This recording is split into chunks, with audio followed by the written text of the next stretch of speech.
Well, it's great to be back in Southwest Florida, and I want to thank Sheriff Carmine Marceno for hosting us here, and also for all the good work that he's doing.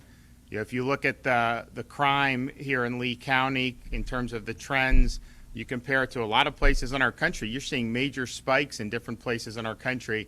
And I think one of the reasons is you know, we've got a lot of good folks like Carmine and his deputies and everyone here working. And also the state of Florida stands for law and order. We back our law enforcement personnel.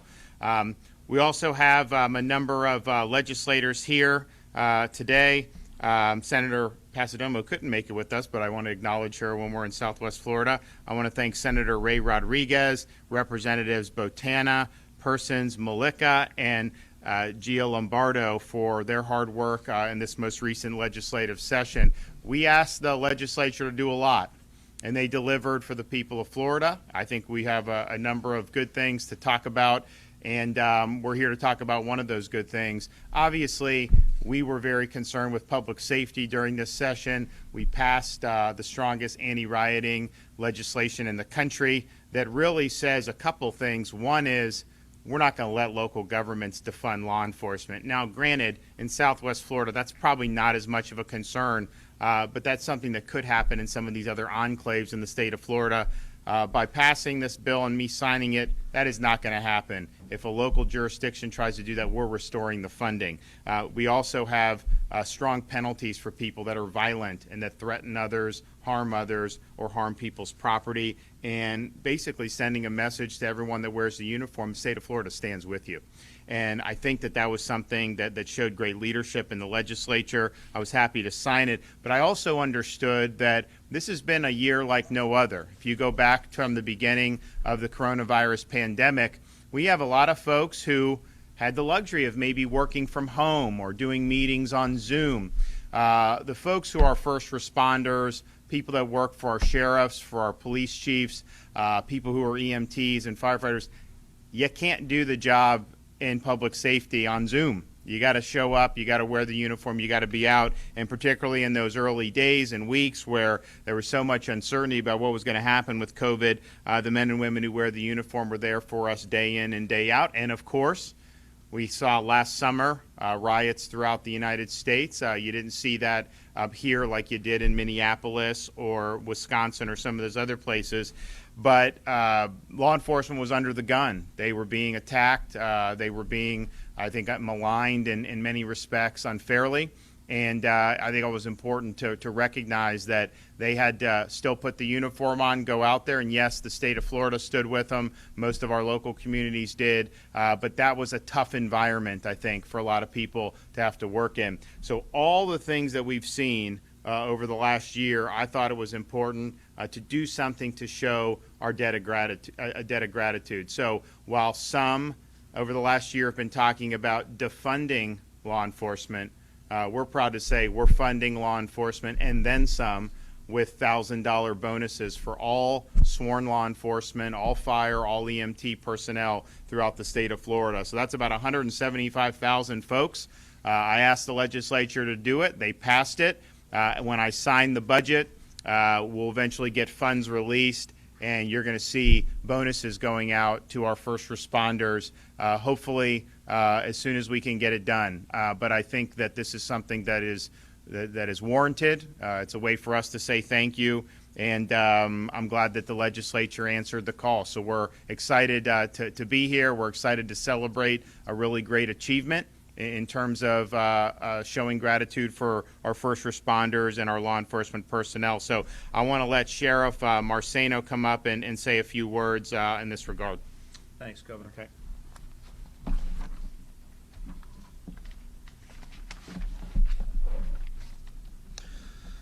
On behalf of my family at the Lee County Sheriff's Office, we want to thank Governor DeSantis for his unwavering support for Florida's law enforcement.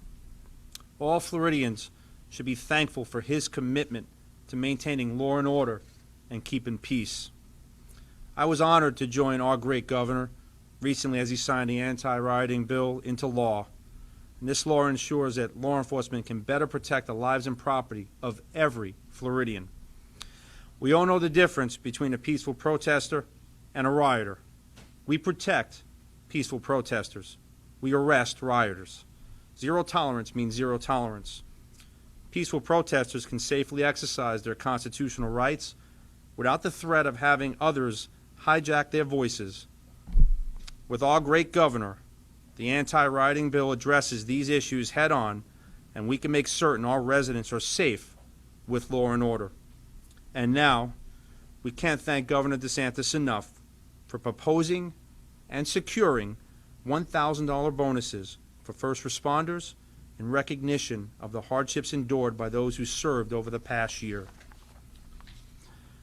In a year like no other, with the pandemic, law enforcement continued to serve and protect, sometimes at the risk of their own families and well-being. Governor, we know that law enforcement can count on you.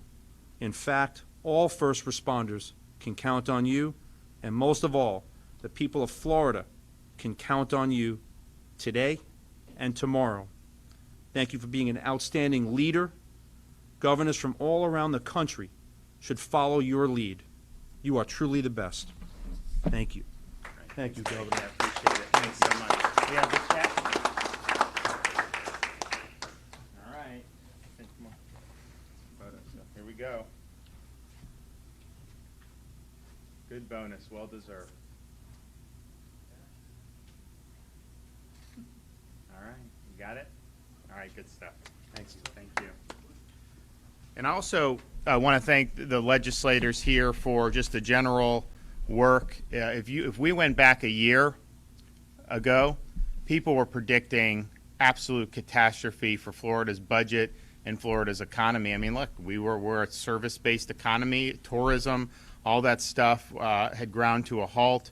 But we really believe that we needed to have people working, we need to have businesses operating, we need to have kids in school. And so over the last year, we've obviously pursued that. That's obviously a lot different than what you saw in many of these lockdown states. But I think here we are a year later, and we never took one penny out of our rainy day fund throughout this whole time. And in fact, our rainy day fund has doubled since I became governor. You look at the amount of reserves that we have.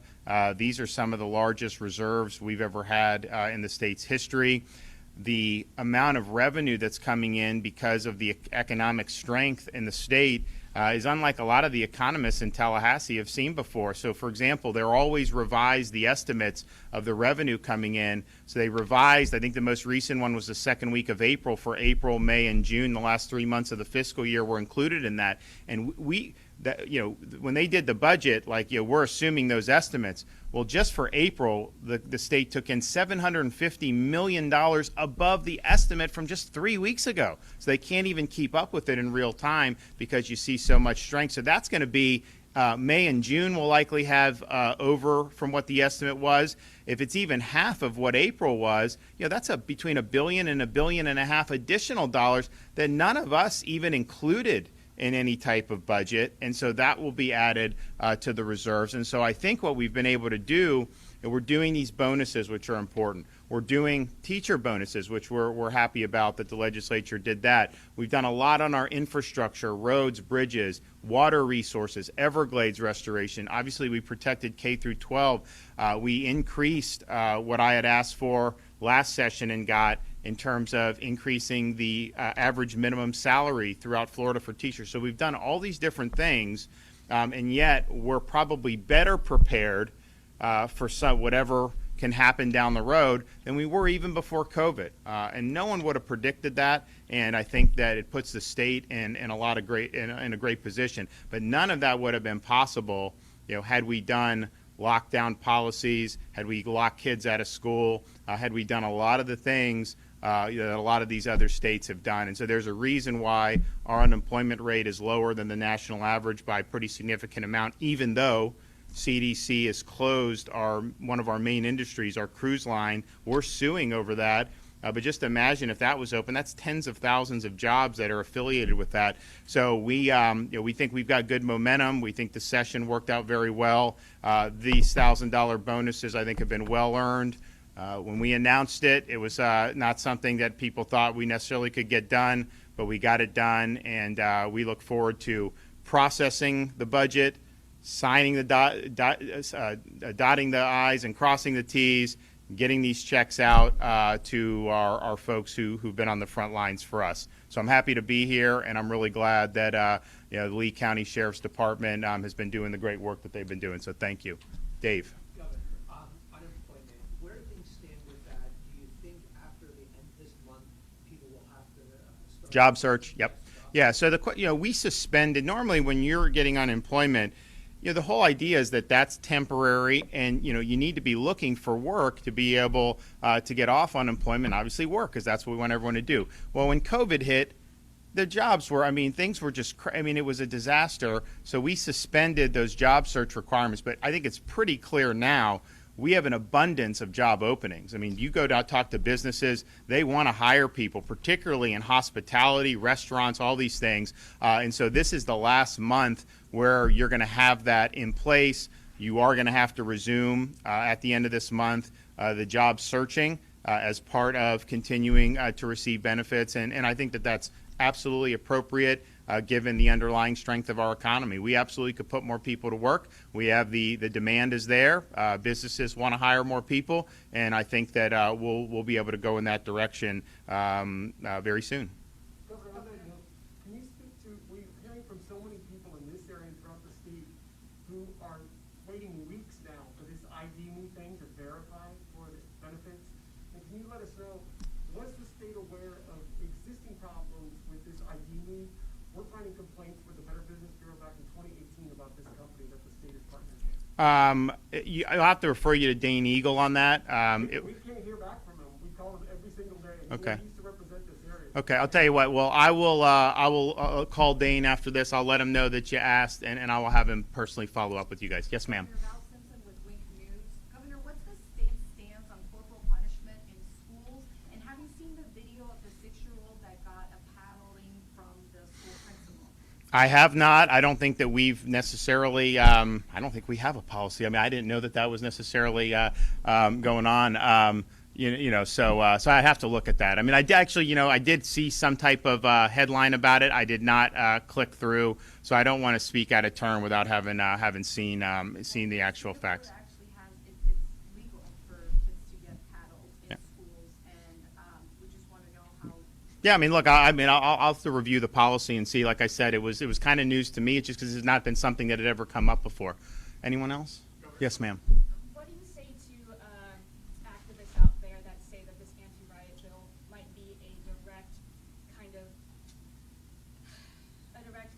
not slap in the face to people who are protesting this summer? Well, it's not at all. First of all, we had a lot of protests in Florida that were peaceful, and no one said anything about it.